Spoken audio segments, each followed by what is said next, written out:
Hola chicos, ¿qué tal? ¿Cómo estáis? Bueno, en el vídeo de hoy, después de haber estado durante un tiempo trabajando con las derivadas de las funciones, no solo en cada uno de los puntos, sino en general para todo el dominio de la función, vamos a ver cuáles son algunas de las aplicaciones más interesantes que podemos utilizar con las propias derivadas. Porque hasta el momento hemos visto cómo podemos básicamente calcular la derivada de una función en cualquier punto, pero tenemos que entender cuál es, como ya hemos visto hasta ahora, el significado geométrico y sobre todo para qué podemos utilizar dicho significado geométrico. Entonces, si recordáis, cuando veíamos al principio del todo la tasa de variación media y al final la tasa de variación instantánea, nos daban que realmente lo que eso significaba era la razón de cambio en altura frente a la razón de cambio en la posición. En el caso de la tasa de variación media para dos puntos en genérico y la tasa de variación instantánea para dos puntos que tendían hacia el mismo punto. Lo cual terminaba convirtiéndose en la pendiente de la recta tangente en ese punto, que nos determinaba si en ese punto nos íbamos a acercar hacia un punto que iba a hacer que la función creciese o hacia un punto que la función iba a hacer que decreciese. Entonces, esta va a ser precisamente la primera de las características que vamos a estudiar de las funciones, que es básicamente el crecimiento y decrecimiento, o lo que se conoce como monotonía de funciones. Es decir, la monotonía de las funciones, estudiaremos que será el crecimiento o el decrecimiento de estas funciones. Entonces, si nos damos cuenta, cuando yo tenía, por ejemplo, una función que podía hacer tal que así, si yo coloco aquí la recta tangente a la curva, que podría, por ejemplo, ser una recta que fuese tal que así, esta recta es más o menos tangente pasando por este punto, ¿qué es lo que me doy cuenta? Que aquí tengo que la recta tangente tiene una pendiente positiva. ¿Por qué? Porque si yo cojo cuales dosquiera puntos de la recta, me doy cuenta de que el avance en X con respecto al avance en Y, o mejor dicho, al revés, el avance en Y con respecto al avance en X es positivo, ¿ok? ¿Y qué es lo que ocurrirá? Que si nos damos cuenta, justo en este punto donde hemos seleccionado la recta, estaré en un trozo de crecimiento de la curva.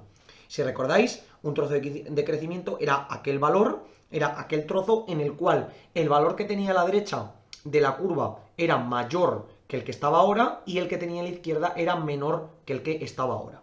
¿Ok? Es decir, si yo estoy en crecimiento en un intervalo AB, ¿qué es lo que tendré? Si yo cojo, por ejemplo, un x0, x1 y x2 de tal manera que x0 sea más pequeño que x1 y a la vez x0 sea, perdón, al revés, x0 sea más grande que x1 y x0 sea más pequeño que x2, es decir, por ejemplo, vamos a dibujar otra gráfica donde nos quede más claro, yo tengo este punto, este valor tal que aquí, cojo aquí en este trozo, este punto y este punto. Este sería x0, este sería x1 y este sería x2. ¿Ok? Aquí veo claramente que en todo este trozo estoy creciendo porque la función va para arriba según avanzo en x. ¿Y qué condición deberá cumplirse? Que sabiendo que x0 es mayor que x1, porque vemos que está más a la derecha, y x0 es más pequeño que x2, porque vemos que está más a la izquierda, el valor f de x1 tendrá que ser más pequeño que f de x0 y f de x0 tendrá que ser más pequeño que f de x2. ¿Ok?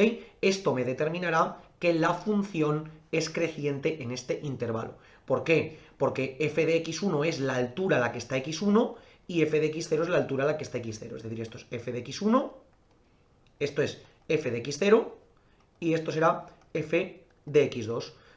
Entonces, como podemos ver aquí, f de x0 es mayor que f de x1 y f de x2 es mayor que f de x1. ¿Ok?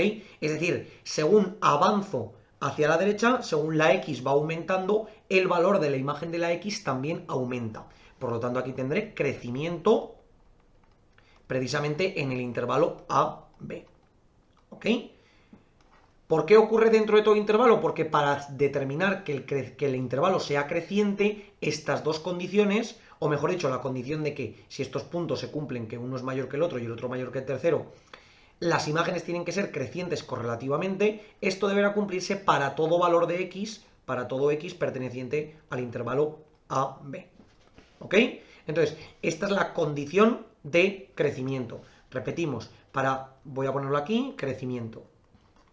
Tendremos que, para un x0 mayor que x1 y un x0 menor que x2, la imagen de x1 tendrá que ser más pequeña que la imagen de x0 y tendrá que ser más pequeña que la imagen de x2. ¿Ok? Y muy importante que esto se cumpla para absolutamente todos los valores, crecimiento en el intervalo AB, esto para todo x perteneciente al intervalo AB. ¿Ok? Muy importante.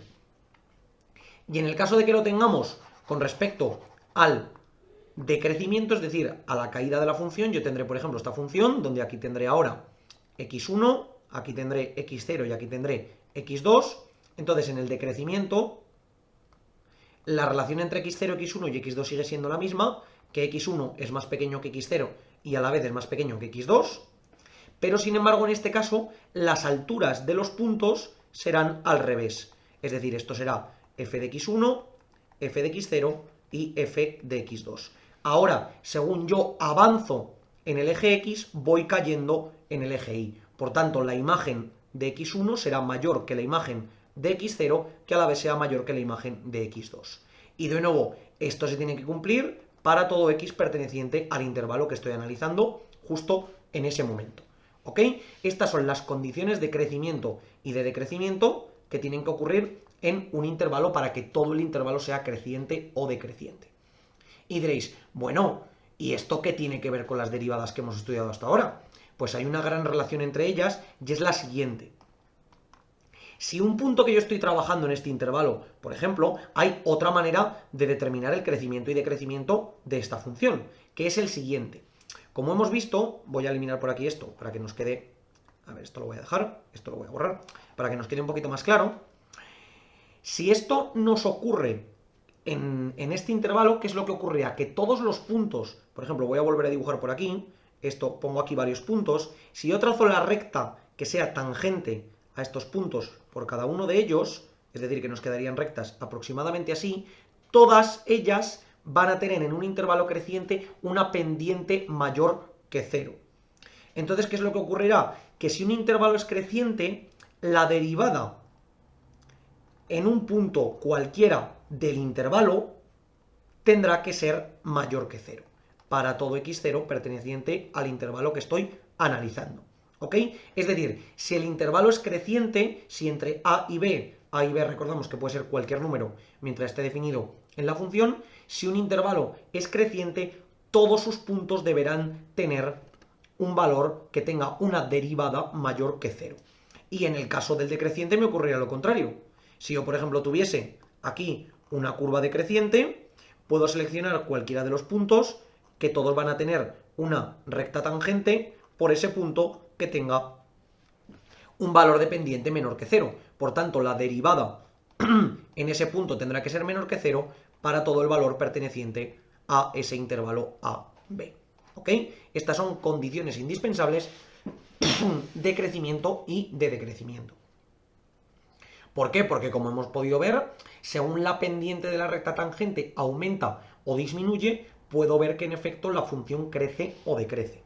Para que nos quede más claro, vamos a venir aquí, como siempre en nuestro plano, vamos a dibujar una función, por ejemplo, de tercer grado, que sea x menos 1 por x menos 2 y por x más 2, por poner algo, dibujaremos un punto cualquiera que podremos mover dentro de nuestra gráfica, como siempre dibujamos la tangente por la gráfica y ahora determinamos la pendiente de nuestra gráfica. Si os dais cuenta, podemos ver claramente que esta función es creciente hasta que llega a este punto de aquí. Justo cuando llega a este punto de aquí, empieza a ser decreciente hasta que llega a este otro punto de aquí, y a partir de este punto vuelve a ser creciente hasta que me voy al infinito. Entonces, según nuestra definición, ¿qué debería de ocurrir? Que la pendiente de la recta tangente, que al final no deja de ser más que la derivada en cada uno de los puntos que yo vaya barriendo, debería ser mayor o igual que 0, mayor que 0 hasta llegar a este punto, debería ser menor que 0 en todo este trozo, y a partir de este punto volvería a ser mayor que 0.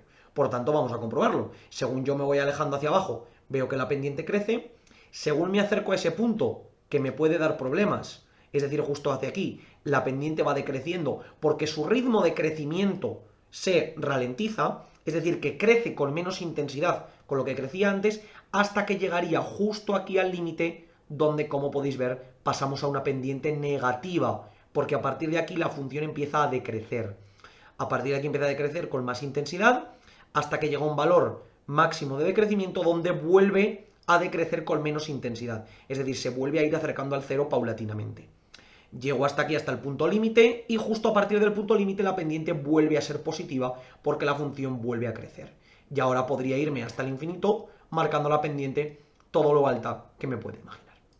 Entonces, como podéis ver, en efecto, el signo de la pendiente de la recta tangente en cualquiera de los puntos nos determina si ese punto está dentro de un intervalo de crecimiento o de decrecimiento. O lo que es lo mismo, el signo de la derivada en ese punto, que es equivalente al signo de la pendiente de la recta tangente, nos marca si nuestro intervalo es de crecimiento o de decrecimiento. Como podemos ver, aquí tengo pendiente positiva, aquí tengo pendiente negativa y aquí vuelvo a tener pendiente positiva. Por lo tanto, en efecto, llegamos a la conclusión que habíamos visto anteriormente. Así que veis, chicos, aquí la primera de las virtudes que nos aporta la derivada. Es muy importante saber utilizarla porque esto lo utilizaremos después en el análisis de funciones. Es decir, veremos cómo somos capaces de interpretar intervalos de crecimiento y de decrecimiento de una función según sea su derivada en cada uno de los puntos, ¿vale? Dentro de todos los intervalos que podamos tener. Concepto nuevo, chicos, muy importante que aprendamos lo que significa, pero, como os digo siempre, poco a poco. Y por favor, cualquier duda, cuestión o pregunta que tengáis, dejadlo en los comentarios y nosotros la intentaremos resolver. Por lo demás, muchísimas gracias por ver el vídeo, espero que os haya servido y que vaya bien.